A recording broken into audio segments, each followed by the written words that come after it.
I am speeding. Speeding. Speeding. 5, 4, 3, 2, 1. The world is changing faster than ever. What used to take decades is now taking years or even months. What you see right now is the illusion that people have had for many decades about the workplace being this secure place to work the rest of your life. For the first time in the history of our nation, our children will not do as well as us. We've seen our friends get laid off, we've been laid off, we've had our pay cut. People are overworked and underpaid. They seem to have less time and less freedom. They live under constant pressure. This is going to be forced. And so even if your employer loves you, they may have to cut you. There's something wrong that on Monday morning, the heart attack rate increases by 35%. Technology is accelerating, job security is declining. It just doesn't seem like the old models of making a living are as reliable as they used to be. Every aspect of our lives, there's a better way out there, but we're still doing it the old way. We live in the greatest country on the planet, and there are a lot of people sitting around complaining and being cynical. Like everyone's whining about this old model, and I'm like, why don't you leave it? Look at all this over here. Look at all this opportunity. Since so much of our lives revolve around our work and the way we make our living, many people are thinking there just has to be a better way. The biggest challenge facing our world today is not making money, is what are we going to do with all the displaced, unemployed people? People are afraid that they're going to make the wrong decision. People are afraid of the unknown. People are afraid that maybe I don't have the skills. Hey, sports fans. Industrial age is over. It's dead. It's dying.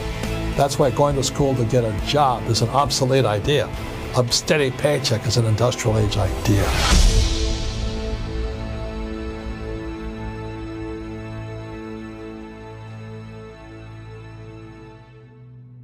It's the search for answers that has brought us here together today.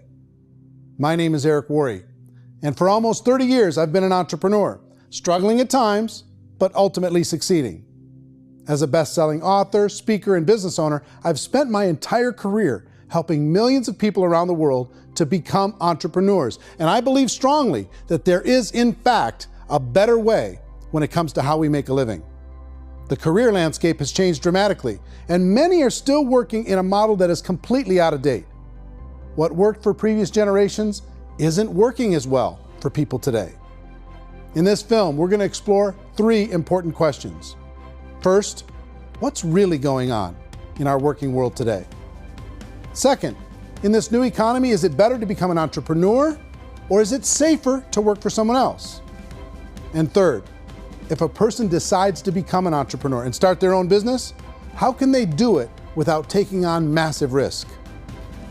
To help in this journey, I've brought together some of the greatest experts and thought leaders in the field of entrepreneurship to share the real facts with you. My intention is to give you new information that will allow you to make choices that are not limited by an old, outdated model. Let's start by understanding what's going on in our working world today.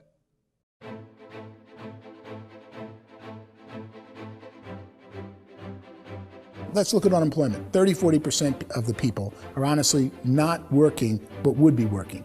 What our government does is if you haven't found a job in 6 months, we don't call you unemployed. We pretend you dropped out of the labor force. I've often said that unemployment, particularly structural unemployment, that's unemployment due to technological changes, is the first sign of economic growth. Think of it, 10 people live on an island. They go out every day and fish. One day, new technology shows up. A missionary brings them a net. Now, using the net, one pilots the boat, one throws the net. 2 fishermen can do all the work 10 used to. That's a 500% increase in productivity, 2 doing the work of 10, in one day. You don't have to learn a lot to learn how to throw a net instead of throw a fishing line. The island's got a big problem, 80% unemployment. But the island still has all the wealth of the fish because the 2 people produce as much fish as 10 did. Now, of course, looking back in history, these changes used to take thousands of years. And during that time, we went into farming and transportation. Some of us became doctors and some teachers and lawyers, and we developed all these new professions and new manufacturing jobs. Today, these changes are occurring literally in one day when a new technological advance occurs, and we don't have the social structures to deal with it or to retrain the unemployed people. So one of the things that I think is interesting as I travel across the country and really travel around the world is the way that we work and the way we get paid for work is changing pretty dramatically.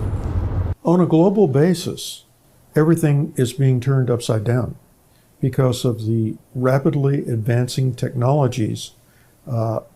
They are eliminating many jobs, and we have been left with many people not prepared for the jobs that exist. A lot of demand in public companies was to squeeze out all the fat and to get just as much margin as we possibly could, and fat equals humans. So this idea of job security in information age is so obsolete, but it's still taught inside our school system, and that's where the problem starts. There's no financial education in the school system, and people are still trained to be employees to work for that paycheck. This is a chart on the middle class. What's happening in the middle class, those that went to school, their incomes have been coming down for years. And parents still say to their kids, go to school, get a job. Now what happens to all those middle class people who are dropping off the ends of off the chart? Well, they become what's called working poor. And this is what happens to working poor. But they say poverty is ending. Well, poverty may be ending, but working poverty is going up. And this is food stamp usage. So food stamp usage in America is going through the roof right now because people cannot earn what they call a living wage. Most people have experienced financial pressures that I think are probably greater than they have been in the past. If you're not working for yourself, then it's going to be a pretty hard road for a lot of people. Today, if you're going to control your future, the 40-40 plan is gone, where you can graduate from college and get a job and work for 40 hours a week for 40 years. That day is gone. So some of these charts actually tell you what's going on. And this is a really interesting one, you know. People are going back to school because if I go back to school, I'll get a nice job. But this is what's happening to, it's called Sallie Mae, which is the student loan guys. Student loan is going through the roof. It's now over $1 trillion, and student loan debt is worse than credit card debt. So when people stopped using credit card, the government got people into student loan debt. And the problem with student loan debt is you can never be forgiven. See, with credit card debt, you can declare bankruptcy and all's forgiven. But student loan debt, you can declare bankruptcy, you still owe it. It's the worst of all debt. But this is the next picture. Look at this chart here. This is what's happening to wages of college graduates. It's going down. So you go to college, you rack up all this debt, but you earn less money. Now, that's not that intelligent.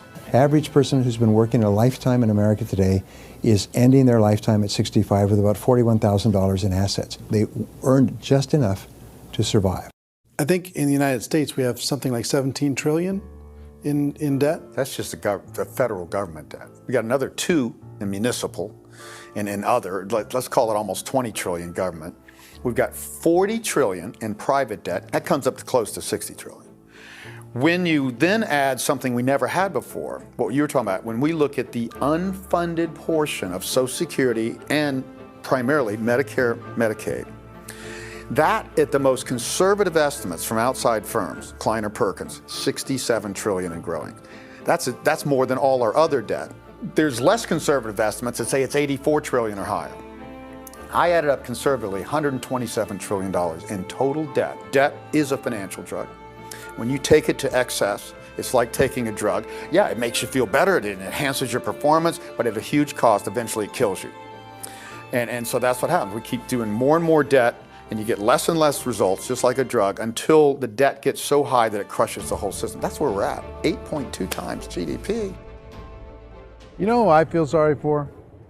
I feel sorry for the person who dreads going to work, who is sick to their stomach on Monday morning, who hates their alarm clock, who gets a little glimmer of hope on a Wednesday because it's hump day and says, thank God it's Friday. And they live for those 2 days a week where they get to be themselves and they don't have to be around people they don't like, and they don't have to play the political game in the office, and they don't have to live this half life. The person that works 50 weeks a year just to be able to have the 2 weeks for vacation. And you know what happens to most of them nowadays? They don't have a vacation. They have a staycation. They have time off of work, but they don't get to go where they want to go because they're overextended. They've got all this debt. They got all this situation. They hate their alarm clock. They can't sleep until they're done. They have to spend most of their life in traffic. I feel sorry for that group of people because there's a better way. They just don't know it. I see this really interesting attempt at rugged individuality in a 6x8 rectangle.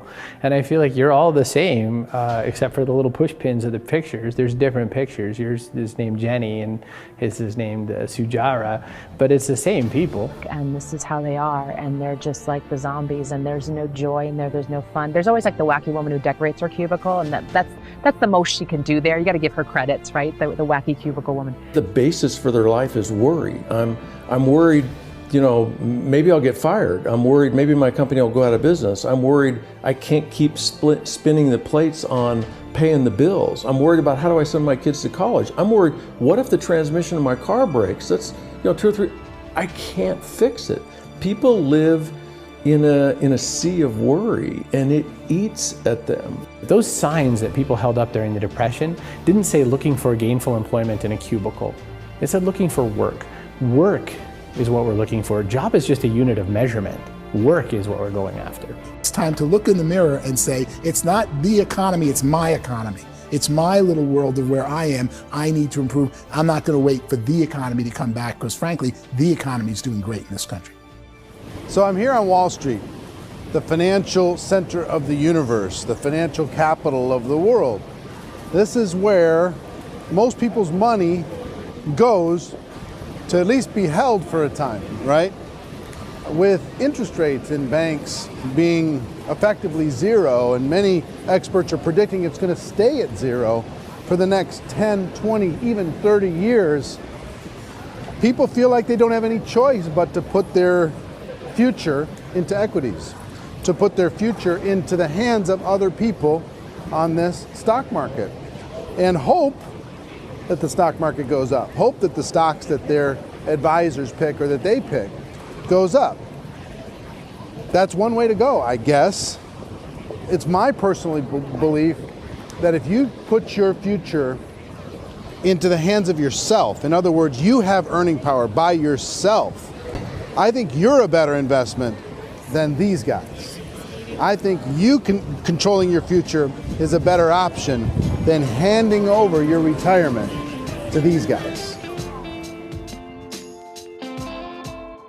The average household income in the United States is approximately $50,000 a year, what they call the middle class. To reach the top 25% of income earners, you'd need to earn at least $90,000 a year. To reach the top 10% would be a household income of $140,000, the top 5%, $190,000, and to be in the top 1%, you'd need a combined household income of at least $380,000 a year. So here's the question. What do you think would give you the best chance to move up and get to the top 10%, the top 5%, the top 1% or beyond? In my opinion, and in the opinion of many, many experts, the answer is to become an entrepreneur, to become your own boss. I think you have to be a business owner. I can't, the only time I ever say to someone it'd be great to be an employee is when they've already told me they've surrendered. I only tell people who are wounded spiritually that they should be an employee. And it's that feeling that you get when you pick up the backpack off the little Cub Scout and say, "Don't worry, little guy, we'll get you back to the camp." You know, it is in no way a kindness when I tell someone they'd be a great employee. The other status symbol really increasingly is lifestyle. And people who can own their own business, maybe even work out of their house, that I tell you, people admire that. Like, gosh, I wish I could do that. The spirit of the entrepreneur is to be a risk taker and to be resourceful and unstoppable and to have a vision of yourself beyond where you are and not willing to settle for life as it is. Think about the great entrepreneurs. They're visionary. They have heart. They're willing to do today what others won't so they can do tomorrow what others can't. Personally, I don't think of the new economy, the old economy. I create my own economy. The entrepreneur's in control. I decide what the economy is going to be like. In the world of entrepreneurship, there are no limits. you can make as much as you want, depending on how much you want to work and how smart you are and how great a team you put together. There's no more lifetime rewarding business than being an entrepreneur. Why in America, where anyone could be anything, would people want to give up their freedom and become effectively a modern-day slave, told shut up and be here every morning at 7:30, leave at 5:30, and do what I tell you? If people decide to become an entrepreneur and work for themselves, they have some traditional options, but they're riskier than you might think. Any kind of a retail business, retail build-outs is extremely expensive. Even just these small little yogurt stores where they're putting little yogurt machines and you get all the different flavors, you're spending $200,000, $300,000, $400,000 to open a yogurt shop. I would love to buy a Dunkin' Donuts, but it's $500,000 or so to start. I don't quite have that just in case money. Risking lose it all, and most guys do 2 or 3 times, and even big guys like Branson, because I'm such a fan of his, half his companies don't work. If you make $1 million, your problems are going to go. If you make $1 billion, your problems are really going to go. Just the opposite. You and I know when you're making $1 million, you got $1 million responsibilities. You make $1 billion, you got 1,000 times $1 million responsibilities. And most people say, I'd love to be my own boss. 70% of Americans would love to be their own boss, according to recent polls. But they don't know how to get there. Because what are you going to do?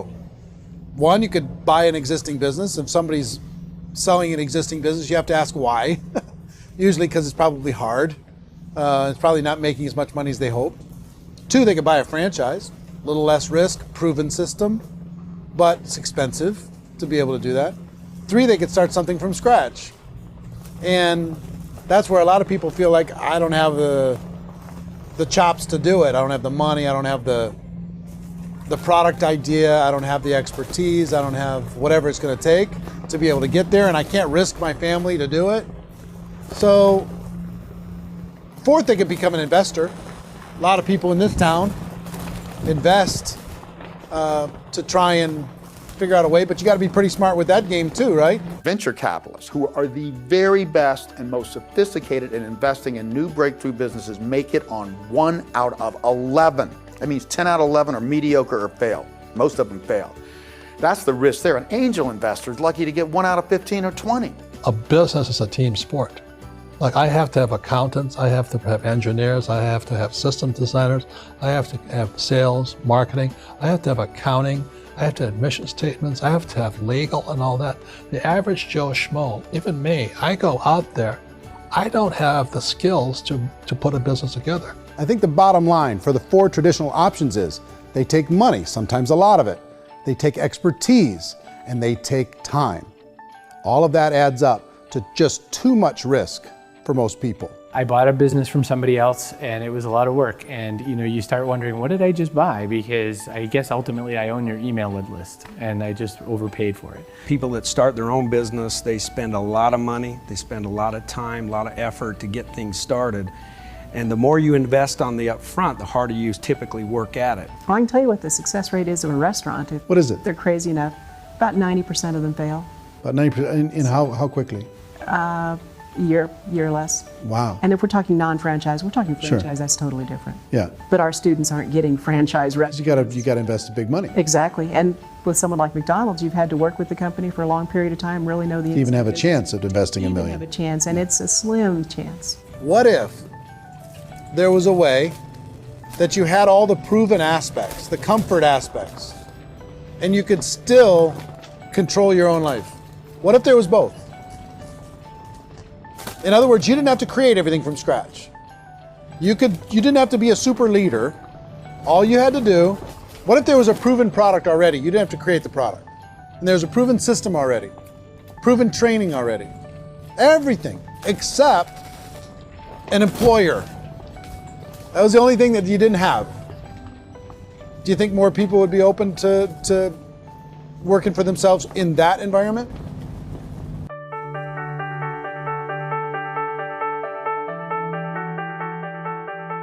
In our search for a better way to make a living, we've come to the conclusion that becoming an entrepreneur is actually safer than being an employee. And through our look at the entrepreneurial options, one particular path kept coming up from expert after expert. And I think most people will find it surprising because it's certainly a non-traditional business model. That model is for people to start their own business and become an entrepreneur through the creation of a network marketing business. Some people call it direct selling because the product is being sold directly from the manufacturer to the end consumer, cutting out the middlemen. Other people call it multi-level marketing, or MLM, because there are multiple levels of commissions paid. The most common term today is network marketing, because network marketing best describes using a large group of independent distributors, independent entrepreneurs, to move a product or service more efficiently. So my friend here, Donald Trump, and I, we always write about the network marketing industry. And the reason we support the network marketing industry is because it really is a business school for entrepreneurs. Because most people come out of school looking for a paycheck. Oh, that's terrible. I went to network marketing like that. I think if it didn't exist, we should invent it. It is that good. I think direct selling is a great way to do business today. It's very easy to get into that industry, and you can be self-employed, be in effect an entrepreneur. When we see multi-billionaires adding network marketing companies to their portfolio of companies, that would be a clue. When we see people who are very famous authors and very famous business people endorsing the industry, that would be a clue. These network marketing companies aren't $50 million companies, they're billions and billions of dollars. They lead the stock market, they're major companies. When we're going to get it? You know, and you're going to school to work for a paycheck, but if you want to be rich, be an entrepreneur, and network marketing gives you the spirit to be an entrepreneur. A traditional company will spend up to 50% of their total revenue on marketing. Network marketing companies use a different approach. Instead of having all that extensive marketing expense, they utilize a network of independent distributors to do the marketing for them. Now, why do they do this? First, because word-of-mouth advertising is so much more effective today than traditional media advertising. Second, some products need to be explained or demonstrated, and an independent salesperson can do that more effectively than an ad campaign. Third, it's completely efficient. The company only pays for the marketing of their product if a sale happens and not before. Imagine if Amazon allowed you to become an independent distributor and paid out 40% of its revenue to that distributor group. All you had to do as a distributor was recommend a product, and if a person bought it on Amazon, Amazon would take care of all the logistics, and you'd get paid for bringing the customer. Now imagine you got paid for every purchase that customer made for the rest of their lives. Well, Amazon doesn't offer this option, but network marketing companies do. 85% of all buying decisions in our society are made as a result of word of mouth or reputation. We're recommending things to each other all the time. You know, who's your dentist? Who's your doctor? Who's your lawyer? What detergent, are you using? What legal system are you using? What product are you using? We're talking to each other about the things that we love anyway. When you go into a big box retailer, you're lucky if the clerk looks you in the eye, much less gives you any detailed or accurate information about what you're purchasing. So of course, this personal information, this education coming from a friend, a neighbor, a relative, or even a stranger, but one who has experience with the product is extraordinarily valuable. As a matter of fact, network marketing can educate consumers probably better than any other form of marketing. It certainly can do better than advertising, because advertising usually has a certain hype to it, and you can only get limited information. So, network marketing trumps advertising. If you were a typical sales company and you wanted to sell $1 million a month worth of product, you might go find 100 superstar salespeople. The quota would be $10,000 a month. So network marketing as a distribution system just flips the numbers. So we use 10,000 happy, raving fans of a particular product. And we don't concern ourselves so much with how much product each one of them individually sells. If they sell just $100 or $200 a month, and there's 10,000 of them, you're selling $1 million to $2 million a month worth of product. And that's the best way I can explain how network marketing works. This is the marketing arm of the company. There's not money being wasted on bricks and mortar. There's not money being wasted on inventory that's sitting stagnant somewhere. There's not employees standing around that don't have customers. These are people that are going to connect with customers. These companies allow people to become independent distributors for extremely low cost and with no minimum time or sales quota. Essentially, they own their own business and can provide as much or as little sales as they choose. In other words, the distributor gets all the benefits of traditional business ownership without the risk. The advantage of network marketing is the ease of entry, the low risk, and the low startup cost, because almost everything else has very high risk. You can get in for a minimal investment. You're buying into a system that's already been proven, products or services that have been proven to work. The keys to network marketing is providing an opportunity for the masses to get involved, providing an opportunity for the average person who doesn't have the resources to start their own business. All of this so far is fairly straightforward, but network marketing offers another benefit, and it's this benefit that makes it so interesting for entrepreneurs.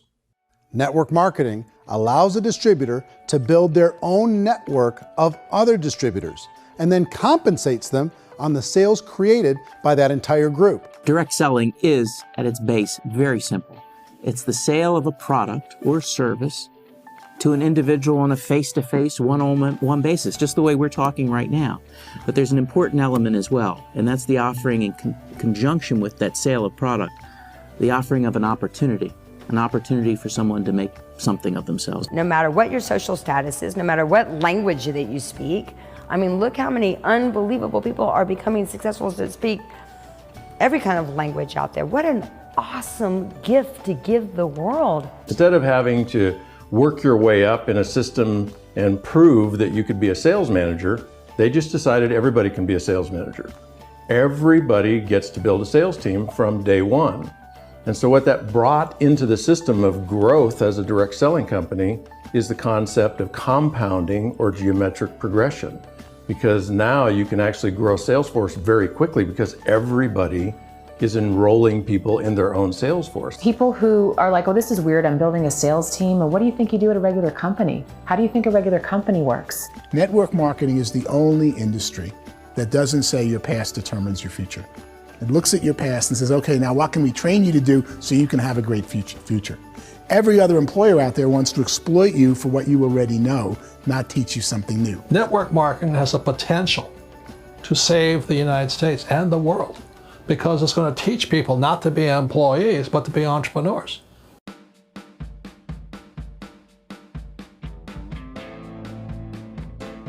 According to the Direct Selling Association, if you add up all the network marketing companies around the world, they combine to do over $178 billion a year in retail sales. To give you an idea of how big that really is, the NFL, the National Football League, does approximately $9 billion a year. The music industry does a little more than $16 billion a year, and the movie industry does about $80 billion a year. Using a conservative average, network marketing companies pay their distributors about 40% of that $178 billion in the form of commissions, which adds up to more than $71 billion a year. That's almost $6 billion a month. It's almost $200 million in commissions every single day. So it's certainly working, and people are making serious money in network marketing. With the growth of the direct selling industry over the last 10, 15, 20 years, we've seen a broader understanding of the channel. We have seen more and more people getting involved in the business, so our penetration in the marketplace has increased, and thus the understanding in the marketplace of who we are has increased. And we've seen non-direct selling companies look at the direct selling model and say, something's going on there. People are making money, companies are being profitable, individuals are being motivated, product is being delivered to market. Maybe we should explore this. Some people think only the people at the top make money. Well, let's take a look at that as well. In the network marketing profession, there are roughly 500 people in the world who earn over $1 million a year. If you round that number up to $2 million a year, that adds up to about $1 billion a year. That takes the $71 billion paid out each year down to $70 billion. So where does the rest of the money go? The vast majority goes to part-time people making anywhere from a few $100s a month to many thousands of dollars a month. It goes to people who choose to make it a full-time career move and earning even more than that. Every day, people are using the money they earn through network marketing to pay off debt, have more fun, and improve the quality of their lives. Everyone I know in network marketing has been doing that since the 50s.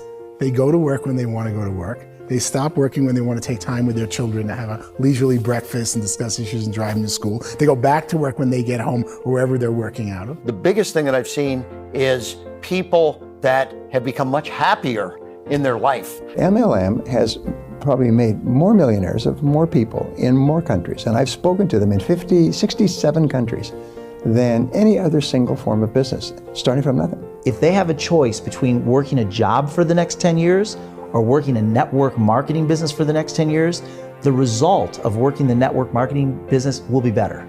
A lot of people within the industry go on and make this a career and do extremely well at it. Network marketing has been nothing but good for everyone I know that's been involved with it because they did it seriously and they played full out and they've been very successful. It's been a constant barrage of success stories and people showing off stuff that they got as a result of it. How many people are involved? Approximately 16 million Americans and 96 million people around the world are currently participating in network marketing. And in a recent poll, 82% of those people report a good, very good, or excellent experience with network marketing. So people are happy.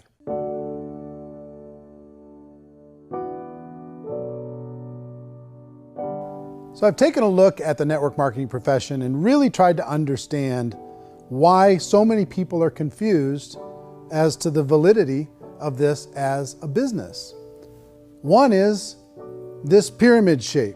People get really messed up with this pyramid. Oh, it's one of those pyramid things.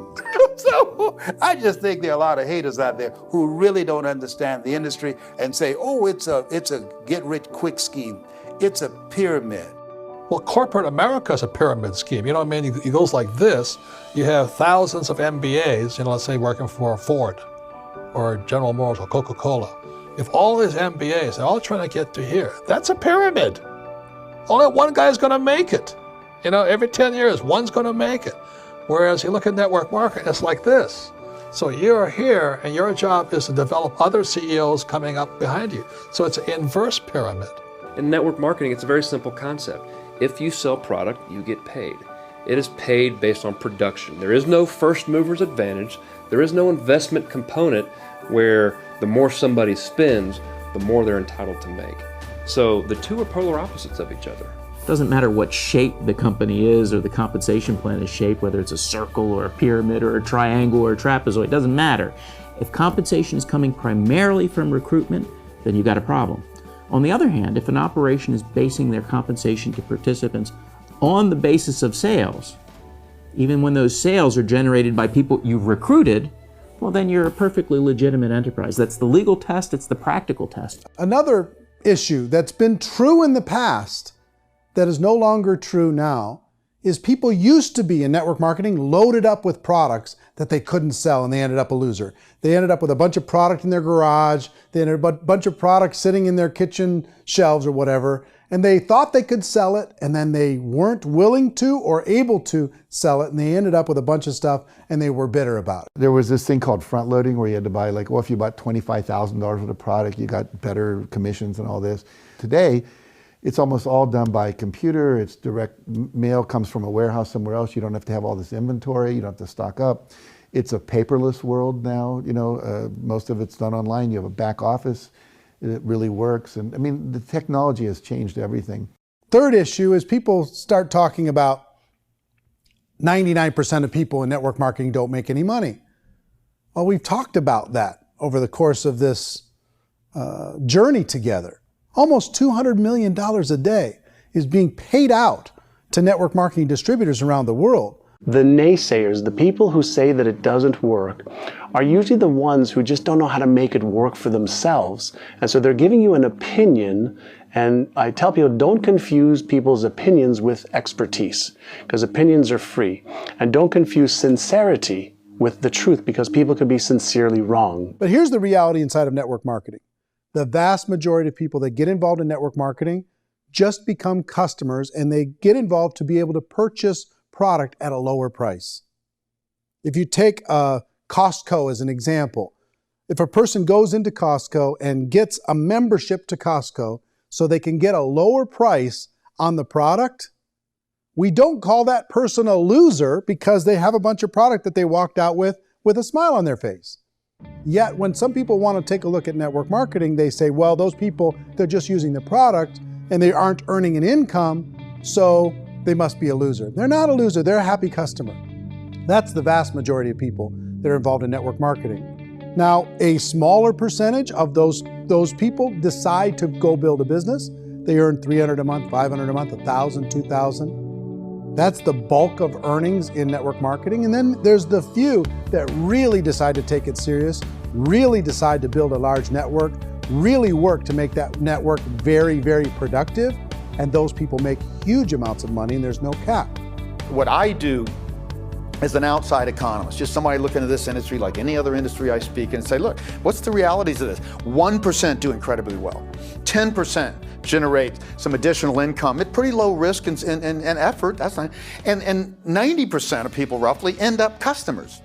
One thing that I think is real when it comes to people's perceptions about network marketing is people put this, and distributors, I think, involved in network marketing have some responsibility for this.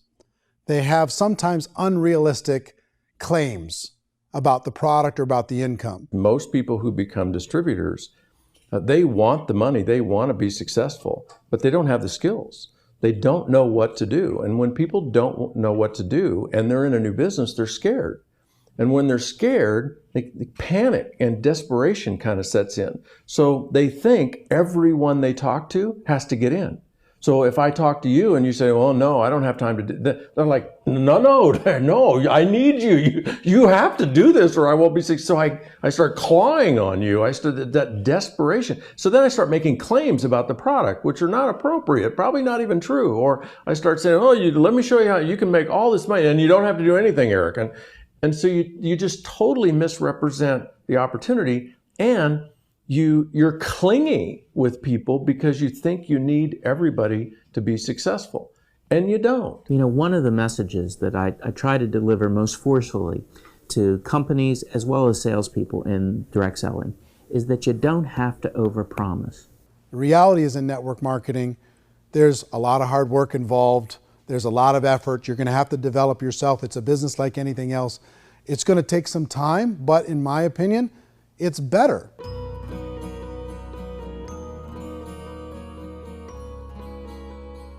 It's light years better for people starting today than it was even 5 years ago. I think it's more widely accepted now, and people understand it is a business. It is being an entrepreneur. It is being a business owner. Our belief system is based upon our evaluation of something. And frequently, if we reevaluate a situation, our belief about that situation will change. The industry has changed and it's grown up. It's totally transformed. You've got young people today that have grown up with social media, and they understand networks. They understand how people are connected through technology, and they understand how money flows through those networks. So when they see network marketing, they don't see it the way their parents saw it. And we've all learned, the larger industry that you represent, has all learned from those mistakes and flaws and errors that have happened early on. Early algorithms didn't work the right way. That's all fixed. It's like when they design a computer program, they design the program, then they run it, and then they go back through and they debug it. The MLM industry has been debugged. This is the day of being virtual, being able to run a business from your mobile phone. I mean, it's incredible. Companies are getting smarter. They're implementing more consumer protections. They're implementing more compliance training. They're doing more with respect to product research. If you do get involved and you make purchases of inventory, even on a voluntary basis, if you decide that this business is not for you, you can leave and have that inventory repurchased by the company. There's no other business that offers that kind of protection on a voluntary, self-regulatory basis.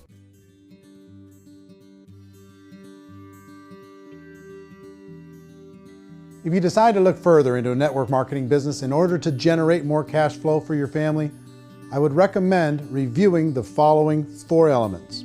First is the product or service. And on the product or service, I would ask 5 important questions. 1, do you like it? Is it something you would feel comfortable sharing with others? 2, is there a recognized need in the marketplace? It's hard to create a need if one isn't naturally there. 3rd, does the product meet that need? Does it solve a legitimate problem for consumers? And fourth, is it priced to sell? Can it compete in the marketplace?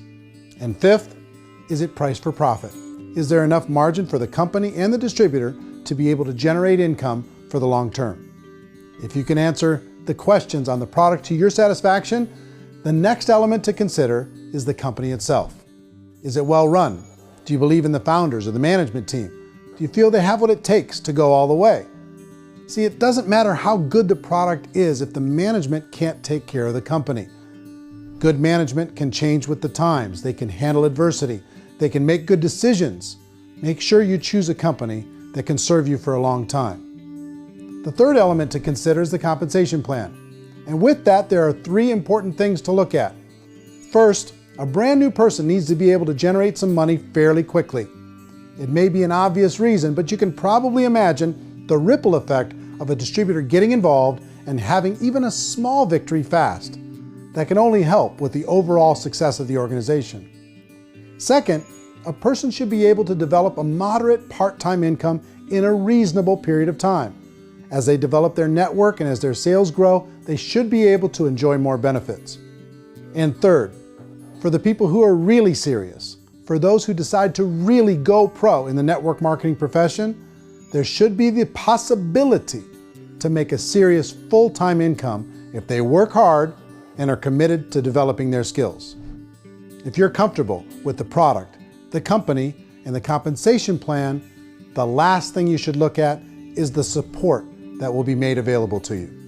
Does the company have a website? Does it have a solid online reporting tool? Do they have comprehensive training available? Do they host events to help you build your business?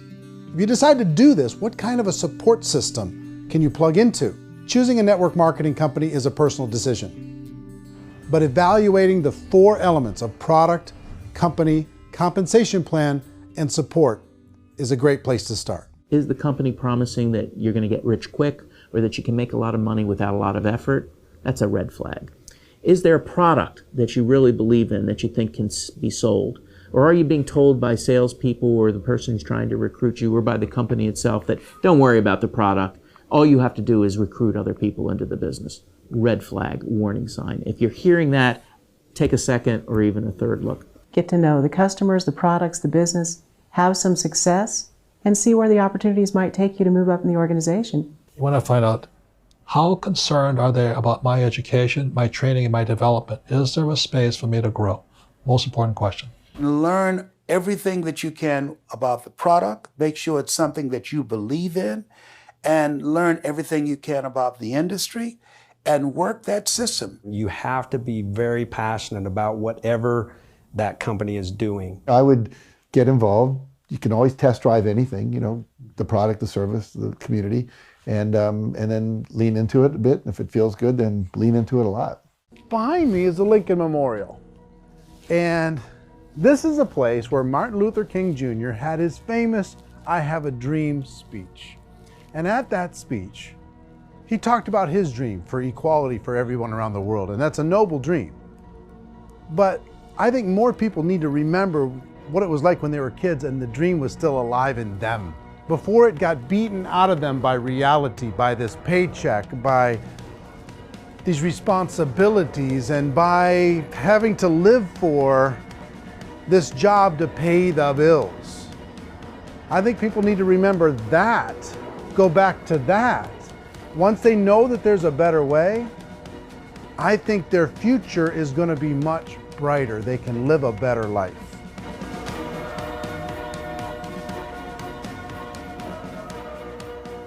So if you're considering getting involved in a network marketing company, let me offer you just a few pieces of advice.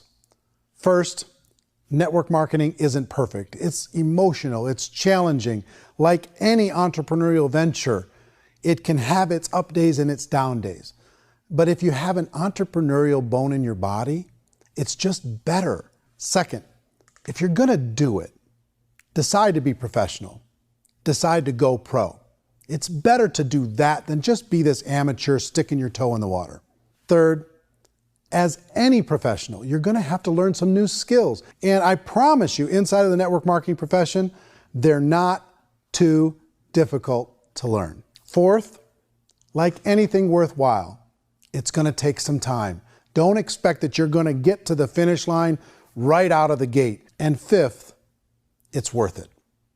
It's worth it to be able to take charge of your life again. It's worth it to be able to control your own financial situation. It's worth it for the people you're going to be able to spend time with. It's worth it for the things you're going to be able to see and the experiences you're going to be able to experience. It's worth it for the causes you're going to be able to contribute to, the lives you're going to be able to touch, the customers you're going to be able to help, the friendships you're going to be able to develop. I promise you, it's worth it. Remember, most people are searching for answers just like you are. But I do have to tell you the catch to network marketing. If there is a catch, if you want to understand this from an emotional point of view, people say, well, it sounds too good to be true. It's not, it's hard work. But here's the catch. Most people still don't understand it. So you're going to have to endure the loss of social esteem from ignorant people. The uneducated will think less of you. Now, if you can handle that, you're on your way. If that's going to destroy you, you know what? Entrepreneurship in general probably isn't in your future. If you can face that catch, you can become unstoppable. I want everyone to really contemplate this if they're not in network marketing.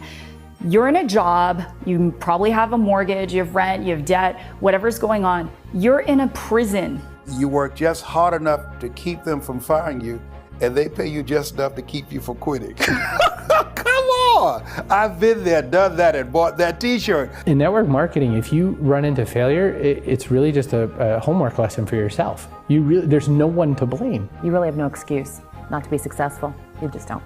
People don't want to hear that, but there's so much available to you. If you want to be a good network marketer, be a student to the people above you, be a fellow traveler to the people on the same level, and be a teacher to those below, and know when it's appropriate to do which. People who are not afraid of asking people to buy things, or not afraid of persuading people with the chance they may say no, these people own the future. Nothing happens until something moves. So you got to go move, you got to go do something, or nothing's going to change in your life. In the beginning, you're going to do a lot of things that you don't get paid for. But as you go down the road, you get paid for a lot of things that you don't do. And your job is rehabilitate the spirit, the entrepreneur spirit in all of us. Get it back. Either give it a strong yes or a strong no, but no wishy-washy, dilly-dally stuff in the middle. There's dreams and there are nightmares, but I believe that the biggest nightmare of all is when you don't pursue your dream. You're going to see some monumental growth in this profession. It's an exciting, exciting time to be involved with the network marketing profession. The next 10 years, I see just exponential growth. When that tipping point comes, it's not a matter of asking somebody, have you ever heard about network marketing? You're really asking them, which company are you building your wealth in? We are here to fix the world, to improve relationships with other people, to improve other lives. And the real reward comes as an entrepreneur in any level from teaching somebody something and watching them soar. There is no greater reward.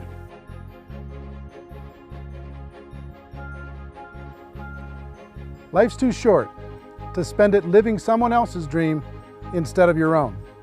It's too short to spend it living at a fraction of your potential. Can being an entrepreneur be a challenge at times?